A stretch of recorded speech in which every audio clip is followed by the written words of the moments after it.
This video is made for entertainment and education purpose only for users above 18 plus. Predictions shared are to increase viewers' knowledge of the game. We don't promote or support any illegal activities. Hello welcome दोस्तों। तो अब आज हम एक नई video लेके आए हैं जिसमें जो वीडियो का टॉपिक है लिमिट।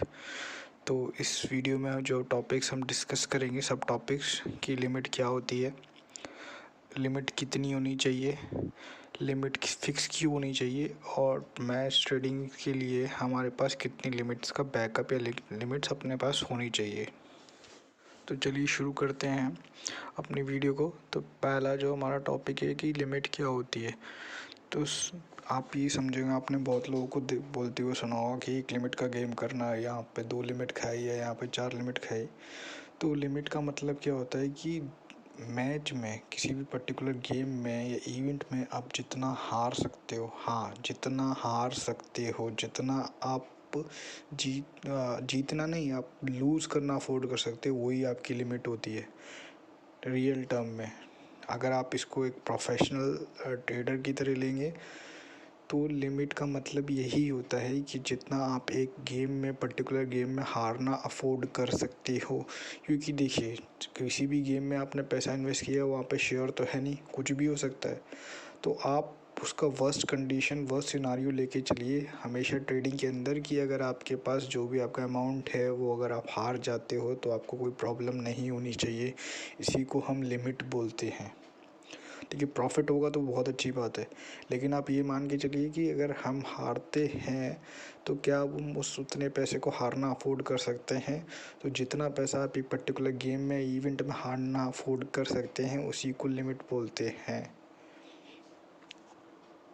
अब लिमिट हमारी कितनी हो चाहिए, हम कैसे डिसाइड करें। तो इसका सिंपल सा तरीका है, मान लीजिए हम 3 एग्जांपल है। जैसे हमारे ये है कि विकी है जो कि एक 20 से 30 हज़ार रुपये महीना कमाता है, रोहन है जो कि 30 से 50 हज़ार रुपये कमाता है, और अमन है जो कि 50 से 1 लाख या इससे ऊपर कमाता है। तो देखो, लिमिट आपका क्या है। जैसे 20, विकी जो है वो महीने का 20 से 30 हज़ार रुपये कमाता है। तो विकी के अपने घर के खर्चे भी तो होंगे। अगर विकी शादीशुदा नहीं है तो हो सकता है उसके खर्चे कम हो, क्योंकि उसके उसके फिर मदर फादर के या घर के एक्सपेंस होंगे, और उसका पर्सनल खर्चा होगा, ठीक है उसकी, क्योंकि उसकी शादी नहीं हुई है तो उसके जो उसकी पर्सनल फैमिली, उसका कोई खर्चा नहीं है। लेकिन फिर भी मतलब एक एक्सपेंसेस तो हैं ही उसके।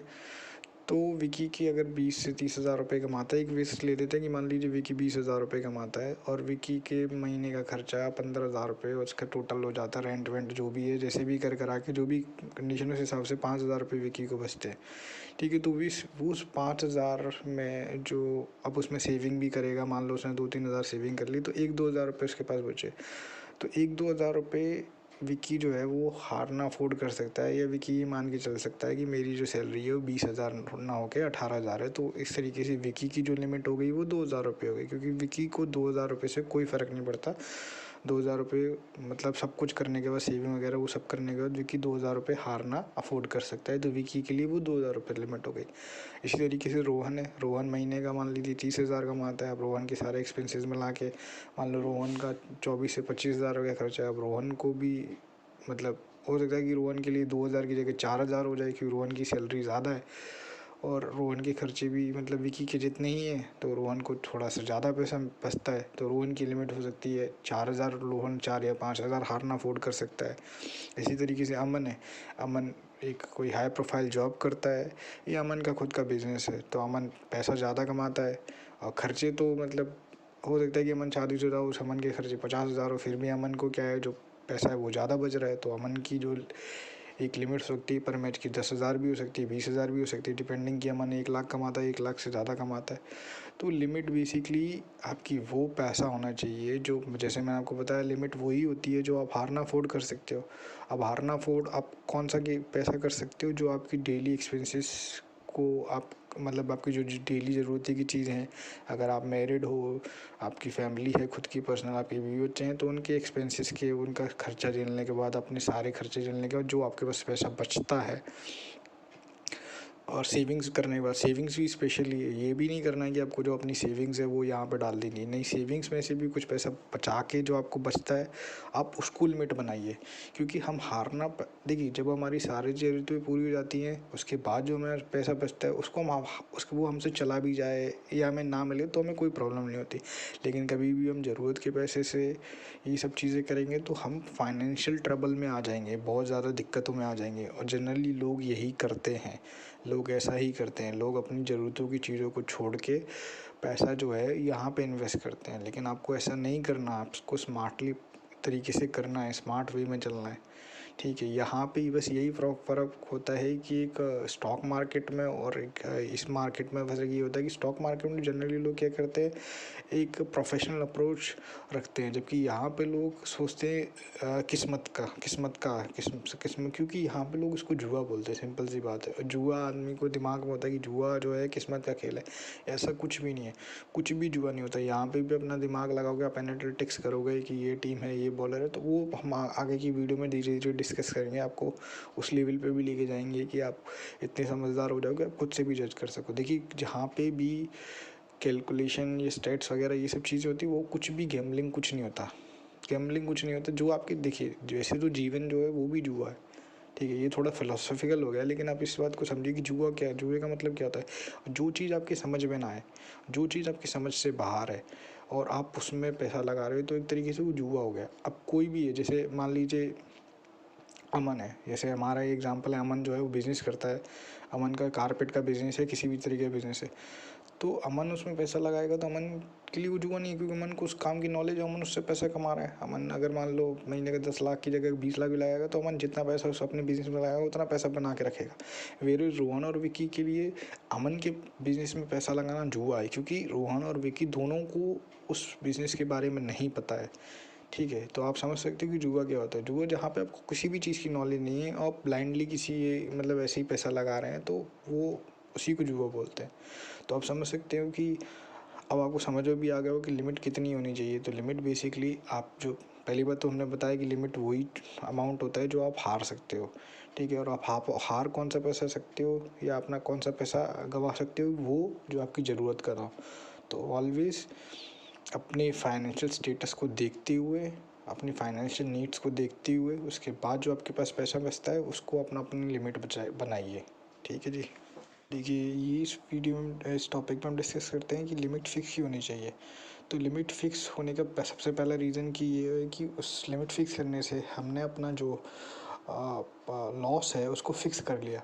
अभी मान लीजिए हमने लिमिट फिक्स कर रखी है 5,000, तो हमें पता है इस पर्टिकुलर गेम में हम 5,000 रुपये से ज़्यादा नहीं हार सकते। अब जब आपको पता होता है कि, अब देखिए इसमें दूसरा फैक्टर आता है साइकोलॉजिकल फैक्टर। अब जब हमने फिक्स कर लिया है कि हमारी लिमिट 5,000 है, 5,000 से ज़्यादा हार नहीं सकते, तो हम पैनिक नहीं करेंगे, क्योंकि हमने पहले से ही किसी चीज़ को मान लिया है अपने दिमाग में। हमारे पहले से ही ये चीज़, ये जो मैसेज है, ये कमांड है, ये पहुंच गया है कि हम इस मैच में 5,000 का हमें नुकसान हो सकता है, तो हम उसके लिए तैयार हैं। तो ये होता है कि आपको साइकोलॉजिकल प्रेशर या साइकोलॉजिकल बर्डन नहीं होता, और आपको कहीं ना कहीं से आपको पता है कि अगर ये चला भी जाएगा, आपने फिक्स करने से आपका आपने फिक्स कर लिया, तो ये हो गया कि आपका लॉस इससे ज़्यादा नहीं हो सकता। और दूसरा, आपका साइकोलॉजिकल बर्डन हट गया, क्योंकि जो आपने लिमिट बनाया, आपको पता है कि ये पैसा मेरा मतलब ज़रूरत का नहीं है, मैंने अपनी ज़रूरत का पैसा इस्तेमाल नहीं किया है, मेरा ज़रूरत का पैसा है वो मेरा अलग रखा हुआ है, उसको मैं यूज़ कर सकता हूँ। तो आपको साइकोलॉजिकल फैक्टर से, आप साइकोलॉजिकल डिप्रेशन से, स्ट्रेस से, इन सब चीज़ों से बच रहे हो। क्योंकि देखिए, आज का ये युग है, हमें अभी आपने बहुत लोगों को देखा होगा कि बैटिंग की वजह से लोग परेशानी में या ये सब चीज़ों में जा रहे हैं। तो हमें उस फेज़ में नहीं जाना, उस तरीके की चीज़ें नहीं करनी, उन लोगों से सीखना है, उस तरीके से नहीं करना। तीसरी चीज़ होती है कि देखिए, लिमिट फिक्स करने का रीज़न ये होता है कि देखिए, लिमिट फिक्सली भी फिक्स होने इसलिए फिक्स करते हैं क्योंकि हमने देखा है कि जो बैटिंग होता है वो गेम ऑफ प्रोबेबिलिटी है, चांस है, यहाँ पे श्योर कुछ नहीं है। तो हम ये मान के चलते हैं, हम तो ये मान के चलते हैं कि यहाँ पे जो है नुकसान होने के चांसेस ज़्यादा हैं। तो नुकसान होने के चांसेस हैं, इसीलिए हम अपने को नुकसान को फिक्स करना है कि नुकसान हम इससे ज़्यादा नहीं करेंगे। फ़ायदा जो होगा वो तो अच्छी बात है, हमारी स्किल्स के बेसिस पे, हमारी नॉलेज के बेसिस पे, या हम जैसे सपोज़ करो आप मुझे फॉलो करते हो तो मेरी प्रेडिक्शन के बेसिस पे आपको फ़ायदा हुआ हुआ तो बहुत अच्छी बात है, लेकिन नुकसान आपका फिक्स है कि नुकसान मेरी 2,000 होगा या 20,000 होगा, जो भी है आपकी कैपेबिलिटी के हिसाब से। तो इससे आपको बहुत मतलब साइकोलॉजिकल एस्पेक्ट पे और फाइनेंशियल स्टेटस में बहुत फ़ायदा होता है, क्योंकि अगर आप किसी मैच में लिमिट फिक्स नहीं करेंगे तो हो सकता है आप सारे मतलब एक ख़राब मैच में अपने सारे पैसे दे आओ, उसके बाद एक अच्छा मैच हो जहाँ पे आपको पैसा कमा सकते हो, उसके लिए आपके पास पैसे ही ना बचे। तो जैसे वॉरेन बफेट ने बोला ना कि don't put all your eggs in the one basket. क्यों उन्होंने इसलिए बोला कि अगर आपका एक अंडा ख़राब होगा तो उससे बाकी के अंडे जो हो जाएंगे वो ख़राब हो जाएंगे। इसी तरीके से एप्पल के लिए बोलते हैं ना, कहावत है कि don't put all your apples in one basket, क्योंकि अगर एक एप्पल उसमें सड़ा हुआ होगा तो वो बाकी के एप्पलों को सड़ा देगा। तो इसीलिए हमें लिमिट अपनी फ़िक्स रखनी चाहिए, क्योंकि कोई ऐसा नहीं है कि अब एक पर्टिकुलर गेम से ही आप करोड़पति बन जाओगे या आपको बहुत ज़्यादा नुकसान हो जाए। हो सकता है ये गेम हमारा ख़राब गया हो, इसमें हमने नुकसान कर लिया 2,000 का। अगला गेम हमारा अच्छा जाएगा, उसमें हमने नुकसान की जगह हमने फ़ायदा कर लिया 5,000 रुपये का, तो हम प्रॉफिट में आ गए। ठीक है, तो आप समझ सकते हो कि लिमिट फ़िक्स करने के क्या फ़ायदे हैं। कि ट्रेडिंग के लिए हमारे पास कितनी लिमिट होनी चाहिए। सबसे पहले अब पहली बात तो ये है कि कभी भी जैसे मान लो हमने जो डिस्कस किया था कि विकी का हमने एग्जांपल डिस्कस किया कि विकी जो है वो 20,000 रुपये महीने कमाता है, विकी को 2,000 रुपये बचते हैं। अब विकी सोचा ये 2,000 रुपये से सीधे सीधे मैं खेल लेता हूँ, या तो जाएंगे या आएंगे। तो इसमें क्या होगा, विकी ने अपने जो 2,000 रुपये है वो एक मैच में इन्वेस्ट किया और वो उसका नुकसान हो गया। ठीक है, अब विकी के पैसे नहीं है। ठीक है, अब पता चला दूसरा मैच अच्छा हुआ, तो विकी क्या करेगा, विकी या तो अपनी ज़रूरत के पैसे में से पैसा निकालेगा या किसी से उधार लेगा या कुछ भी ऐसी चीज़ें करेगा। उससे क्या हो जाएगा, अगर वो सही गया तो ठीक है, और गलत गया तो विक्की परेशानी में आ जाएगा, और सही गया तो भी परेशानी में आ जाएगा, क्योंकि सही गया तो विक्की को वो आदत पड़ चुकी है। विक्की ने बस ये उसका माइंडसेट ये बन गया है कि अगर ऐसे मतलब हो सकता है कि भाई का या किसी का भी गेम अच्छा गया, अगले मैच में रिकवरी कर लूँगा। और जनरली लोगों की यही साइकोलॉजी होती है कि अब मैं किसी से उधार ले लेता हूँ अपनी या ज़रूरत की चीज़ों को की चीज़ें गिरवी रख देता हूँ, उससे पैसा ले लेता हूँ और फिर ये गेम में पैसा जीत जाऊँगा तो वापस मिल जाएगा मुझे। ये साइकोलॉजी सबसे ज़्यादा ख़तरनाक होती है। सिंपल सा तरीका ये है कि जो आपका पैसा बच रहा है, मतलब विकी है, विकी को क्या करना चाहिए, विकी को अपना पैसा सेव करना चाहिए। मान ली लिमिट है एक महीने का 2,000 रुपये उसे बचते हैं, जो कि मतलब 2,000 रुपये उसकी एक महीने की लिमिट है। तो विक्की को क्या करना चाहिए, विक्की को 5 महीने वेट करना चाहिए। जब उसकी लिमिट 10,000 हो जाएगी, उसके बाद 10,000 हो जाएंगे, तब विक्की को गेम करना चाहिए।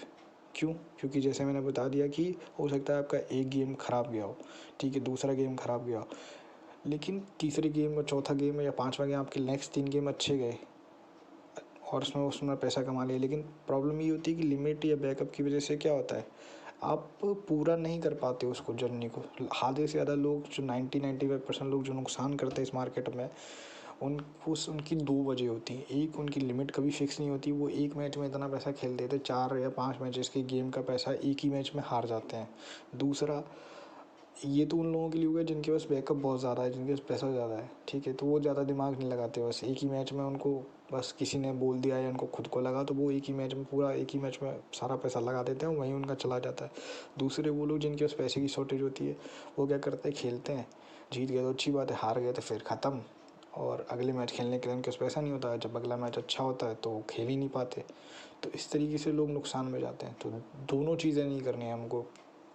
पहली बात ये है कि हमें एक ही मैच में सारे पैसे नहीं लगाने, चाहे आप कितने भी श्योर हो।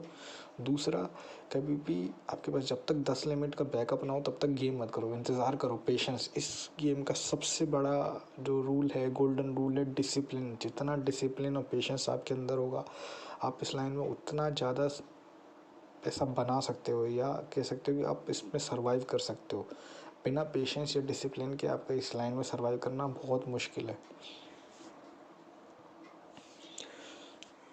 होप आपको वीडियो इन्फॉर्मेटिव और नॉलेजेबल लगी हो, तो और आप इससे कुछ ना कुछ सीखा हो आपने। तो ऐसी ही इन्फॉर्मेटिव और नॉलेजेबल वीडियोस हम कंटिन्यू करते रहेंगे। नेक्स्ट वीडियो में हम कुछ एक नया टॉपिक लेके आएंगे जिसमें हमको नई चीज़ें बताएंगे कि कैसे क्या चीज़ होती है। और बाकी का, आप इस चैनल को, अगर आपको मेरी वीडियो जो है अच्छी लगी हो तो आप वीडियो को लाइक कर सकते हैं, और ऐसे ही नॉलेजेबल वीडियो के लिए चैनल को सब्सक्राइब कर सकते हैं। और आप रनिंग मैचेस की प्रेडिक्शन के लिए, अगर आप अभी से आपके पास लिमिट है और ये सब चीज़ है, तो आप रनिंग मैचेस की प्रेडिक्शन के लिए हमारा टेलीग्राम चैनल ज्वाइन कर सकते हैं, जो कि जिसका लिंक आपको डिस्क्रिप्शन में और कमेंट बॉक्स में मिल जाएगा। तो चलिए मिलते हैं नेक्स्ट वीडियो में नेक्स्ट टॉपिक के साथ। Thank you very much, God bless you, very much, God bless you, very much, God bless you.